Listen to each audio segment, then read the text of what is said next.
네, 안녕하세요. 꿈을 꾸는 자, 꿈을 꾸는 자 5편. 모든 만남에는 창조주의 계획과 목적이 있다. 두 번째 시간을 갖도록 하겠습니다. 제가 이전 시간에 이제 친구들 초청해갖고 문학의 밤까지 보냈다라는 이야기를 했습니다. 자, 시간이 흘러서 이제 20대가 되었습니다. 각자 대학에 진학을 하고 국방의 의무를 다하고 이제 전역들을 합니다. 시간이 좀 빨리 흘렀죠. 이제 관점에 따라서 필요한 부분이 있고 필요 없는 부분이 있기 때문에 다른 관점에서 이제 다른 편에서 말씀을 드릴 때는 또 지금 지나온 부분들에 관해서 말씀을 드릴 기회가 있을 것으로 생각됩니다. 같은 동네에 살았던 우리 세 친구 삼총사, 그 동안에도 이제 시간 날 때마다 자주 모여서 이제 술도 한잔 하고선 세상의 일들을 이야기를 했습니다. 우리 같은 동네 사니까 뭐 만날 기회가 너무 많은 거예요. 어렸을 때부터 한 동네 살던 친구들은 뭐 자주 만나잖아요. 어느 대학을 갔던 어느 직장에 갔던 친한 친구들은 뭐 지금까지도 잘 만나는 분들도 많습니다. 아무튼 특히나 이제 예수에 대해서 거부감이 강했던 그 친구, 천주교 성당을 다니던 그 친구는 이제 당시에 운동권에 또 심취해 있었습니다. 그리고 막 만나기만 하면은 데모 얘기 많이 했고요. 제가 보기에는 진짜 솔직히 뭣도 모르는 게 분명한데 진짜 수박 겉핥기식으로 알고 있는데 핵심 운동권도 아니면서 그냥 으쌰으쌰 선배들 따라다니면서 그냥 뭣도 모르면서 깨어있는 이제 어떤 대학생인 양 어디서 주워들은 걸 있어고 이제 자기 친구들 만나 나 운동해 뭐 이런 거 해 이런 거 기억이 납니다. 당시 이제 술자리에서 틈만 나면은 이제 그 친구는 만나면 그런 얘기만 하는 거예요. 우리 친구들 앞에서. 나머지 친구들은 이제 운동권이 아니었기 때문에 틈만 나면은 전교조다. 뭐 민주노총은 이렇다. 뭐 누가 어떤 열사는 이렇네 저렇네. 당시 이제 데모가 또 심하던 시기였던 만큼 친구들에게 이런 어떤 좌익들의 사상을 전파하려는 모습에서 저는 이제 틈만 나면 복음을 전하려는 입장이었고, 그러니까 이게 좀 상충이 되죠. 근데 저는 이제 저런 얘기를 들으면서 기회만 엿보고 있었는데 항상 밀려나는 거예요. 그런 얘기들에. 그래서 타이밍이 아닌가 보다라고 이제 생각을 하고 있었고, 그렇게 기회만 되면은 어떻게 이 녀석들에게 복음을 전할까? 항상 전 기회. 그러다가 또 까먹고, 그러다가 또 세상적인 얘기하고 술 한잔 들어가면은 그 다음부터는 이제 복음은 안드로메다에 가 있는 거죠. 그죠? 술이 취해서 복음을 전하는 건 또 아니라고 또 생각을 했으니까, 저는 나름대로의 또 그 당시에 아주 미숙했던 철학이 있었으니까. 이렇든 저는 예수님에 대한 거부감이 강했던 그 한 녀석으로 인해 번번이 실패를 하고 있었습니다.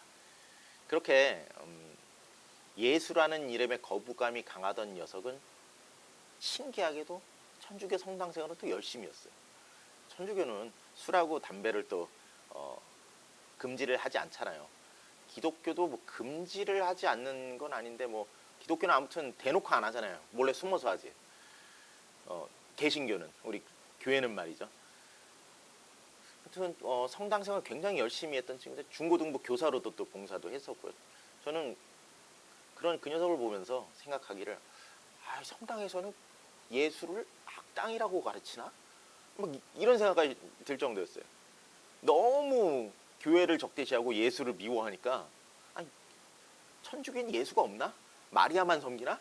저는 당시에 전 그런 지식이 깊지를 않았으니까. 그쵸. 당시에 저는 이단에 대한 지식도 짧았고 우리 개신교랑은 조금은 다르지만 천주교는 어느 정도 예수님을 영접하기에 가깝다고, 그냥 아예 무교나 불교랑은 다르다라고 좀 생각을 했었기에 아무튼 천주교인이면서 예수를 미워하는 녀석, 그 녀석을 보면서 언젠가는 그래도 기회는 생기겠지라고 막연한 생각은 했었습니다. 이제 그러던 와중에 이제 제가 미국으로 유학을 떠나게 됩니다. 친했던 친구들을 뒤로하고 홀로 떠난 유학의 길은 모든 것이 하나님의 예비하심이었다고 저는 생각을 합니다.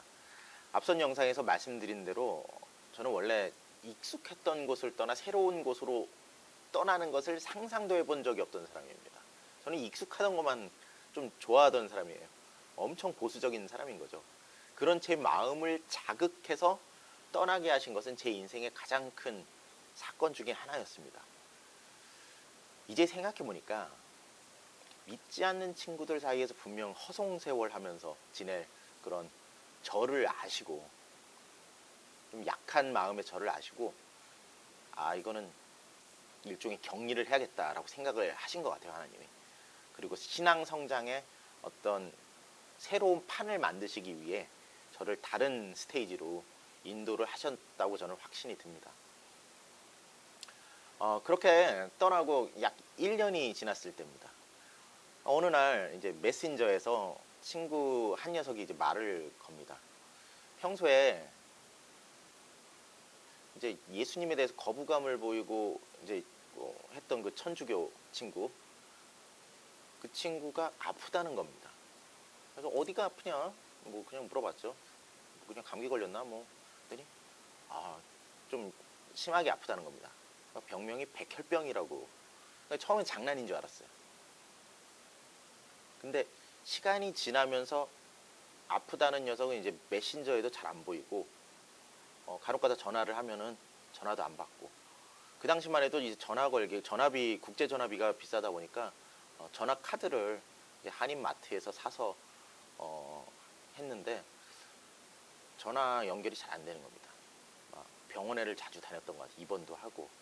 저는 그곳에 없어서 이제 자세한 내막은 이제 자세한 사정은 다른 친구 녀석들을 통해서 이제 전달을 받았는데, 아무튼 그러다가 학교로 휴학을 하고 병원 치료에 매진을 하고 있다는 얘기를 어느 순간 들었습니다. 굉장히 급속도로 진행이 되더라고요, 백혈병이. 그리고 상태가 안 좋을 때는 뭐 쓰러져서 입원도 뭐 자주 하고 그랬다는 얘기를 틈틈이 들었습니다. 그런 소식이 들린 지 반년 정도 지났을 때입니다. 뭐 이 근래에는 상태가 어느 정도 그래도 뭐 항암 치료하고 당시 약도 먹고 하다 보니까 어느 정도 좋아졌다고. 그래서 이제 친누나의 골수를 이식하려고 대기 중이라는 소식도 들었습니다. 그리고 뭐 뜬금없는데 갑자기 지금 휴학 중이고 치료 중인데 몸이 많이 좋아졌으니까 이 기회에 미국에 있는 지인들을 한번 방문했으면 좋겠다. 아픈 몸인데도 말이죠. 그래서 연락이 왔어요. 그리고 저 있는데도 한번 와보겠다. 그래서 실제로 미국에 와서 제가 있던 곳에 3일 정도 머물다가 이제 다른 지역들을 거쳐서 귀국을 했습니다. 그 친구가. 3일간 머무르는 녀석을 보면서 같이 식사도 하고 이야기도 하고, 뭐 1, 2년 못 봤으니까 이런저런 얘기를 하는데, 이 녀석을 보면서 든 생각은 예전에 굉장히 교회랑 예수에 대해서 거부감이 많던 녀석인데 지금 많이 상태가 안 좋은데 지금 만나서 또 논쟁을 하고 복음을 증거하면서 또 논쟁을 할 게 아닌가. 예전에는 만나면 복음을 전하려고 했는데 지금 괜히 복음을 이야기를 꺼냈다가 말다툼만 해버리면은 이 녀석 지금 몸도 안 좋고 그런데 괜히 신경이 쓰이는 거예요. 그냥 신경 쓰지 않도록 해줘야겠다. 그래, 너 다 완치되면은 내가 그때 가갖고 다시 할게 라고 이제 저 혼자 생각을 했습니다. 그리고 3일의 시간이 그렇게 지나고 이 녀석은 이제 다른 곳을 거쳐서 귀국을 했습니다. 이제 잘 귀국했다는 연락을 받고 며칠이 흘렀어요. 어느 날 자고 있는데 이제 좀 스산한 기분이 드는 거예요. 자고 있는데 침대에서 자고 있는데 이상한 기분이 들어서 눈을 떴어요. 그랬더니 진짜 시커먼 그림자가 벽에, 사람의 형태를 갖고 있는 시커먼 그림자 벽에 딱 보였습니다. 그 시커먼 뭔가가 저를 쳐다보고 있는 거예요. 뭐 이미 영적인 경험을 몇 차례 했던 저에게는 뭐 약간의 소름은 돋았지만 뭐 두렵거나 그런 건 없었습니다. 귀신 자체가 저도 귀신 영화가 더 무섭지 실제 귀신은 안 무서워. 귀신 영화 진짜 무섭습니다. 귀신 영화 공포 영화 너무 무서워요. 근데 중요한 건 공포 영화에 나오는 귀신은 만들어진 가공의 귀신이고 진짜 귀신은 절대 그렇지 않습니다. 이게 진짜 소름이 쫙 돋더라고요. 그때 이제 예수의 이름으로 떠나가라. 당연히 떠나가죠. 예수의 이름은 전지전능한 믿는 자가 선포할 때 어마어마한 능력이 있으니까 시커먼 존재 그냥 사라지자. 근데 이제 한동안 잠이 안 오는 거죠. 그런 경험을 했기 때문에 억지로 이제 잠을 청하고 아침이 되었는데 그리고 한 통의 전화를 이제 받게 됩니다. 그 전화를 받고 펑펑 울었어요. 백혈병 치료 중이던 녀석이 죽었다는 다른 친구의 전화를 받았습니다. 이제 그때서야 깨달았습니다. 그 친구가 죽기 전날, 그러니까 어젯밤 나타난 그 시커먼 녀석, 그 사단이 와갖고 내가 네 친구 데려간다는 어떤 비웃음과 조롱이 아니었나, 저는 그렇게 아직까지도 생각이 듭니다. 아니고선 사단이 저를 찾아와갖고 제 잠을 깨워가면서 이렇게 예수의 이름으로써 화들짝 놀라고 도망갈 거 뻔히 알면서 찾아올 이유가 없거든요. 그러니까 수십 년간 치루어오던 영적인 전투에서 저는 이제 비참하게 깨지며 패하는 순간이었습니다. 마지막으로 함께 보낸 3일의 시간이 예수를 끔찍이도 미워했던 녀석에게 복음을 전할 마지막 기회였다는 사실이 제 가슴을 후벼 팠습니다. 저는 그 마지막 기회를 오히려 녀석을 편안하게 배려해 준다는 이유로 날려버린 겁니다. 엄청나게 후회도 하고 울기도 울고, 저와의 어렸을 때 추억을 간직했던 친구가 중간에 그렇게 떠나버린다는, 영원히 만날 수 없게 됐다는 사실. 그리고 그 친구는 내가 사랑하는 예수를 그 친구는 끔찍이도 미워했기 때문에 지옥에 갈 걸 뻔히 알잖아요. 저 삶은 이제, 제 삶의 이야기는 이제 성경 말씀을 통해서 두 가지 교훈을 얻을 수 있다고 생각을 합니다. 그래서 이것을 두 가지 관점에서 살펴봤으면 좋겠습니다. 첫 번째, 전도자의 관점입니다. 디모데후서 4장 2절에 보면 너는 말씀을 전파하라. 때를 얻든지 못 얻든지 항상 힘쓰라.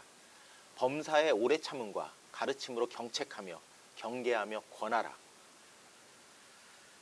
우리는 구원을 베푸는 사람들이 아닙니다. 구원의 주체, 구원의 주관자는 오직 하나님 한 분뿐이십니다. 따라서 언제 어떻게 어떤 방법으로 구원의 역사가 이루어질지 우리는 알 수가 없습니다. 오직 열심으로 복음을 증거하면 됩니다. 우리가 판단해서 때와 장소를 정하면 절대 안 됩니다. 말씀은, 방금 전에 성경 말씀은, 디모데후서 4장 2절의 말씀은 때를 얻든지 못 얻든지 그냥 묵묵히 힘쓰라고 합니다. 단지 오래 참으며 가르침으로, 그리고 경책함으로, 경책함 영어로 보니까 rebuke라고 하는데 꾸짖음으로, 꾸짖을 땐 꾸짖어야 됩니다. 꾸짖을 때 꾸짖어가면서 경계하면서 권하라고, 권면하라고 합니다. 권하는 거지 또 억지로 막 데려가고 그런 건 또 반감을 일으키겠죠. 또 아까 말씀드린 것처럼 구원의 주체는 하나님이시기 때문에 내가 아무리 노력한들 안 되는 거 안 되는 겁니다. 하나님의 은혜가 있어야 돼요. 구원 받는 자의 믿음이 있어야 되고, 제3자가 아무리 관여를 해봤자 안 되는 거니까 우리는 그저 기도하고 복음 증거하고 함께 믿을 수 있는 분위기를, 밭을 조성해줘야 되는 그런 입장인 겁니다. 저는 오래 참긴 했어요. 오래 참으면서는 했으나 가르침도 꾸짖음도 없었습니다. 제가 했던 것은. 그러니까 듣는 사람이 혹여 기분 나빠할까 봐 이것을 신경을 많이 썼어요. 그러면서 지금껏 잘 지내왔던 어떤 관계가 껄끄러워질까 봐 이런 것을 피해버렸습니다. 그러니까 외면해버린 거죠. 그냥 그러는 것은 말로만 대충 한번 해보고 네가 안 믿었네? 가장 중요한 때를 얻든지 못 얻든지를 했어야 함에도 제 스스로가 이거는 때가 아니야 라고 제 스스로가 결정을 지어버린 겁니다. 제가 어떻게 보면 하나님의 자리에 있었던 거죠. 이것이 저의 교만함이고 죄악입니다. 그러니까 그게 지금도 후회가 되는 겁니다. 전도자의 관점에서 본 교훈 1번이었고요. 두 번째, 제 친구처럼 예수를 받아들이지 않는 사람에서 관점에서 한번 살펴봅니다. 한번 말씀을 찾아볼게요. 마태복음 25장 31절에서 46절. 좀 긴데 제가 봉독하도록 하겠습니다. 인자가 자기 영광으로 모든 천사와 함께 올 때 자기 영광의 보좌에 앉으리니 모든 민족을 그 앞에 모으고 각각 구분하기를 목자가 양과 염소를 구분하는 것 같이 하여 양은 오른편에 염소는 왼편에 두리라. 그때 임금이 그 오른편에 있는 자들에게 이르시되 내 아버지께 복받을 자들이여 나와 창세로부터 너희를 위하여 예비된 나라를 상속받으라. 내가 줄일 때 너희가 먹을 것을 주었고 목마를 때에 마시게 하였고 나그네 되었을 때에 영접하였고 헐벗었을 때에 옷을 입혔고 병들었을 때에 돌보았고 옥에 갇혔을 때에 와서 보았느니라. 이에 의인들이 대답하여 이르되 주여 우리가 어느 때 주께서 줄이신 것을 보고 음식을 대접하였으며 목마르신 것을 보고 마시게 하였나이까? 어느 때에 나그네 되신 것을 보고 영접하였으며 헐벗으신 것을 보고 옷 입혔나이까?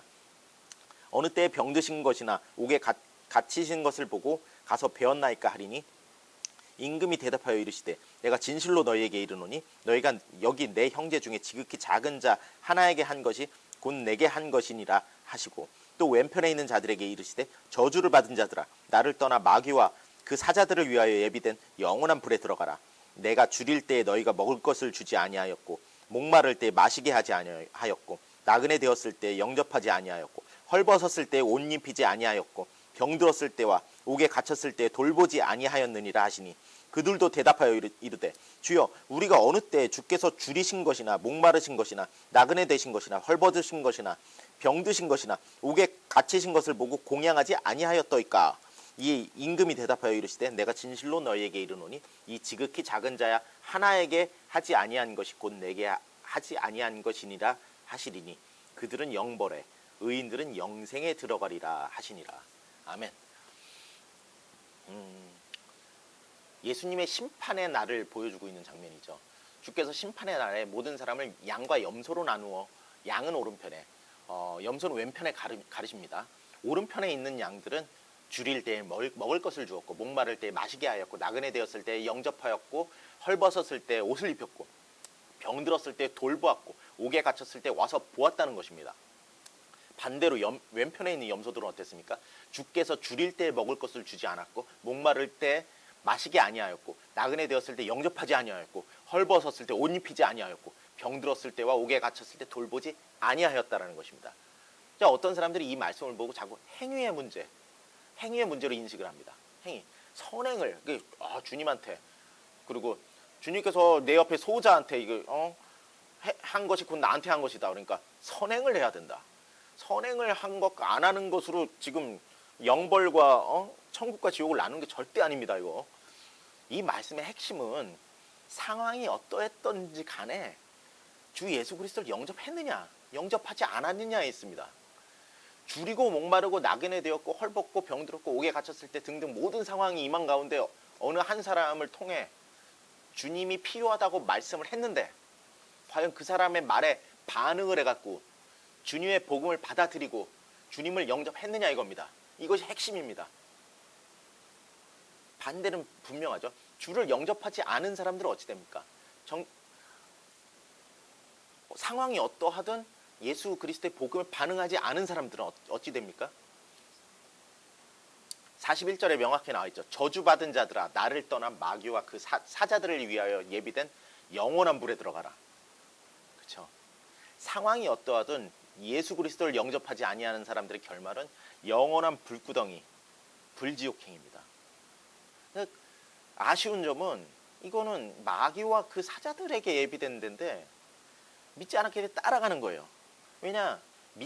예수 그리스도를 믿지 않는 것의 반대말은 마귀와 사자들을 믿는 거거든요.